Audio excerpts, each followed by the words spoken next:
Assalamualaikum warahmatullahi wabarakatuh. Nama saya Jimat Mardika Nirwana Bintang dari kelas 8 Tafis B. Di sini saya akan menceritakan kisah tentang Sumayyah binti Qayyah.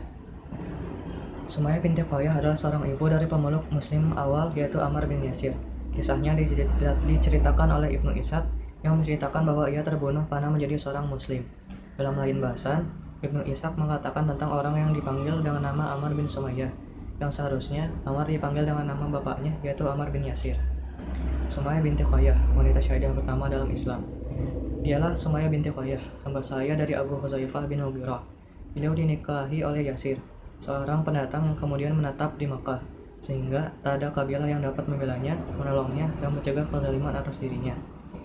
Dia hidup sebatang kara, sehingga posisinya sulit di bawah aturan yang berlaku pada masa jahiliyah. Begitulah Yasir mendapati dirinya menyerahkan pelindungannya kepada Bani Makhzum. Beliau hidup dalam kekuasaan Abu Huzaifah, yang dia dinikahkan dengan budak wanita bernama Sumayyah, tokoh yang kita bicarakan ini. Dan beliau hidup bersamanya serta tentram bersamanya. Tidak berselang lama dari pernikahannya, lahirnya anak mereka berdua yang bernama Ammar dan Ubaidullah. Tatkala Ammar hampir menjelang dewasa dan sempurna sebagai seorang lelaki, beliau mendengar agama baru yang didakwahkan oleh Muhammad bin Abdullah kepada beliau. Berpikirlah Ammar bin Yasir sebagaimana yang dipikirkan oleh penduduk Mekah, sehingga kesungguhan beliau dalam berpikir dan lurusnya fitrah beliau menggiringnya untuk memeluk dinul Islam. Ammar kembali ke rumah dan menemui kedua orang tuanya dalam keadaan merasakan lezatnya iman yang telah terpatri dalam jiwanya. Beliau menceritakan kejadian yang beliau alami hingga pertemuannya dengan Rasulullah Shallallahu Alaihi Wasallam. Kemudian menawarkan kepada keduanya untuk mengikuti dakwah yang baru tersebut. Ternyata Yasir dan Sumayyah menyambut dakwah yang penuh berkah tersebut dan bahkan mengumumkan keislamannya. Sumayyah pun menjadi orang ketujuh yang masuk Islam. Dari sinilah dimulainya sejarah yang agung bagi Sumayyah binti Qayyah, yang bertepatan dengan permulaan dakwah Islam dan sejak fajar terbit untuk yang pertama kalinya. Penyiksaan kaum kafir Quraisy kepada Sumayyah binti Qayyah. Bani Makhzum mengetahui akan hal itu, karena Ammar dan keluarganya tidak memungkiri bahwa mereka telah masuk Islam. Bahkan mereka mengumumkan keislamannya dengan kuat, sehingga orang-orang kafir tidak menanggapinya, melainkan dengan pertentangan dan permusuhan. Bani Makhzum segera menangkap keluarga Yasir dan menyiksa mereka dengan macam-macam siksaan agar mereka keluar dari dini mereka.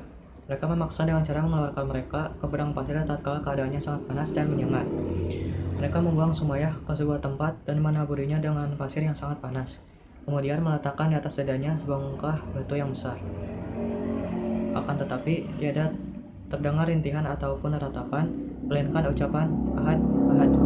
Sumayyah binti Qayyah ulang-ulang kata tersebut sebagaimana yang dilakukan oleh Yasir, Ammar, dan Bilal. Suatu ketika Rasulullah Shallallahu Alaihi Wasallam menyaksikan keluarga Muslim tersebut yang telah disiksa dengan kejam. Maka beliau menengadahkan ke langit dan berseru, "Bersabarlah, wahai keluarga Yasir, karena sesungguhnya tempat kembali kalian adalah surga." Sumayyah binti Qayyah mendengar seruan Rasulullah Shallallahu Alaihi Wasallam, maka beliau bertambah tegar dan optimis. Dan kewibawaan imannya, dia mengulang-ulang dengan berani, "Aku bersaksi bahwa engkau adalah Rasulullah, dan aku bersaksi bahwa janjimu adalah benar." Begitulah Sumayyah binti Qayyah telah merasakan kelezatan dan manisnya iman, sehingga bagi beliau kematian adalah sesuatu yang remeh dalam rangka memperjuangkan akidahnya. Hatinya telah dipenuhi kebesaran Allah Subhanahu wa Ta'ala. Maka dia menganggap kecil setiap siksaan yang dilakukan oleh para tagut yang zalim. Mereka tidak kuasa menggeger keimanan dan keyakinannya, sekalipun hanya satu langkah semut. Sementara Yasir telah mengambil keputusan sebagaimana yang dia lihat dan dia dengar dari istrinya. Sumayyah binti Qayyah pun telah mematrikan dalam dirinya untuk bersama-sama dengan suaminya meraih kesuksesan yang telah dijanjikan oleh Rasulullah Shallallahu Alaihi Wasallam. Tatkala para tagut telah berputus asa dan mendengar ucapan yang senantiasa diulang-ulang oleh Sumayyah binti Qayyah, maka musuh Allah Abu Jahal melampiaskan keberangannya kepada Sumayyah dengan menusukkan sangkur yang berada dalam genggamannya kepada Sumayyah binti Qayyah. Terbanglah jamaah beliau dari raganya yang beriman dan suci bersih. Beliau adalah wanita pertama yang syahid dalam Islam. Beliau gugur setelah memberikan contoh yang baik dan mulia bagi kita dalam hal keberanian dan keimanan.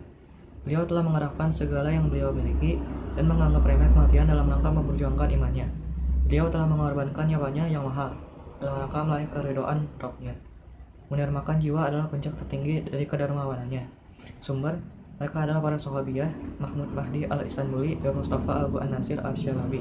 Pustaka Al-Tibyan, cetakan ke-10 2009. Pertanyaan, apakah hikmah yang dapat diambil dari Sumayyah binti Qayyah? Sekian, terima kasih banyak atas segala perhatiannya. Mohon maaf bila ada kesalahan. Wassalamualaikum warahmatullahi wabarakatuh.